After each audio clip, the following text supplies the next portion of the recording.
அப்படி பார்க்குறப்ப கிட்டத்தட்ட மத்திய தரைக்கடல் பகுதியிலேருந்து இங்கே இருக்க ஒவ்வொரு துறைமுகத்திலும் தமிழ் ஆளுமை இருந்திருக்கு.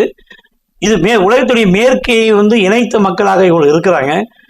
கிரேக்கர்களை இவங்களுக்கு தெரியும், பாரசீக மக்களுக்கு தெரியும், அரேபியர்களை தெரியும், பிலிஸ்டிகளை தெரியும், எல்லா மக்களையும் தெரியும், சுமேரிய மக்களை தெரியும், சிந்துவெளி மக்களை தெரியும், எல்லா மக்களையும் தெரிந்த மக்களாக இருக்கிற இவங்க அதே நேரத்தில் உலகத்துடைய கிழக்கை இணைச்சிருக்கு.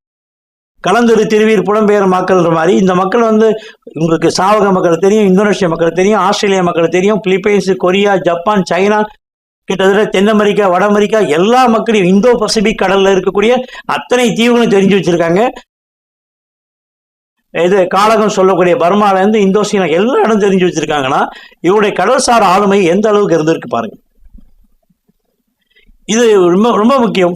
ப்ரொஃபசர் நாகராஜன் கூட இருக்காங்க. இந்த சில்க் ரூட், சீனாவிலேருந்து வரக்கூடிய பட்டு வழி பாதை, அதே மாதிரி கிரேக்கத்திலேருந்து வரக்கூடிய மிளகு வழி பாதை, இந்த இரண்டு பாதையும் இணைக்கக்கூடிய ஒரே பகுதியாக நம்மளுடைய மேற்கு தொடர்ச்சி மலையும் கிழக்கு தொடர்ச்சி மலையும் இருந்திருக்கு.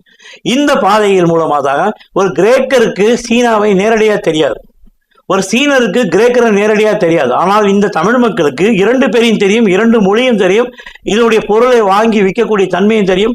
இதோடைய ஒரு இன்னைக்கு சொல்ல மாதிரி ஒரு பிசினஸ் கிளஸ்டர், ஒரு வணிகத்துடைய ஒரு முழுமையான மேலாண்மை திறனை இந்த மக்கள் 2000 வருடத்துக்கு முன்பே வச்சிருக்கானா இந்த திறன் 2000 வருடமா தான் இருக்கா.